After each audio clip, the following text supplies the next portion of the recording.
So, మొట్టమొదటిగా మనం చూసుకుంటే చాలా మందికి బిజినెస్ అనేటువంటిది స్ట్రక్ అయిపోతూ ఉంటుంది. రావాల్సిన అమౌంట్ మనీ అనేటువంటిది స్ట్రక్ అయిపోతూ ఉంటుంది. ఎంత వర్క్ చేసినా సరే, ఎక్కడ వేసిన గొంగళి అనేటువంటిది అక్కడే ఉన్నట్లు లైఫ్‌లో ఏదో ఒక స్ట్రగుల్ అనేటువంటిది ఎప్పుడూ పట్టి పీడిస్తూనే ఉంటుందండి.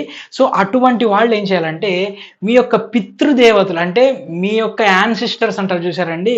పితృదేవతలు. మీ యొక్క పితృదేవతలు ఎవరైతే ఉన్నారో వాళ్ళు ఈ యొక్క సమస్యలనేటువంటి దాన్ని తొలగిస్తారండి. మరి దానికోసం మీరేం చేయాలండి?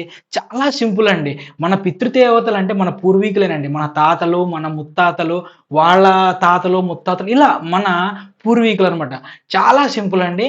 అమావాస్య రోజు మీరు స్నానం జేయాలి. అదేంటి గురుగారు నేను ప్రతిరోజు స్నానం చేస్తున్నాను గదా! అంటే అమావాస్య రోజు చేసేటువంటి స్నానం మామూలు స్నానం కాదు. అది ఒక స్పెషల్ స్నానం అనమాట. చాలా సింపుల్ అండి. అమావాస్య రోజు మీరేం చేయాలంటే సింపుల్‌గా స్నానం చేసేట నీళ్ళల్లో ఒక చిటికెడు పసుపేసుకోండి.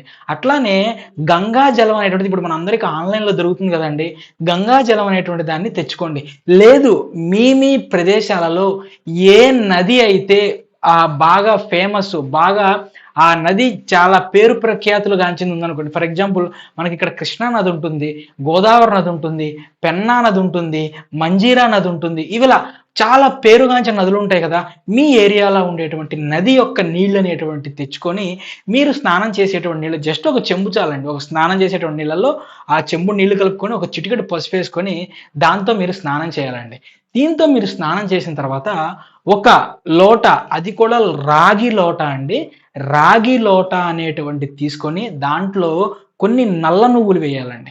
నల్ల నువ్వులు వేసి మీరు నీట్‌గా టవల్ అనేటువంటిది కట్టుకొని స్నానం అయిపోయిన తర్వాత టవల్ అనేటటువంటిది కట్టుకొని ఆ నీళ్ళల్లో వేసేటువంటి నల్ల నువ్వులు ఇవన్నీ నీళ్ళంతా తీసుకెళ్ళి సూర్యునికి ఎదురుగా ఆర్క్యం అనేటువంటిది సూర్యునికి మనం నీళ్లు ఇలా అర్పిస్తాం కదండీ! ఆ విధంగా నీళ్లు అర్పించాలండి. నీళ్లు అర్పించేటప్పుడు ఒక విషయం నీళ్ళు ఇట్లా పోసేటప్పుడు చూసుకోండి. కొంచెం హైట్‌లో నుంచి పోస్తున్నప్పుడు చూసుకోండి. ఎందుకంటే ఆ కింద పడేటువంటి నీళ్ళనేటువంటివి మన కాళ్ళ మీద అలా చిందకుండా ఉంటే మంచిదండి.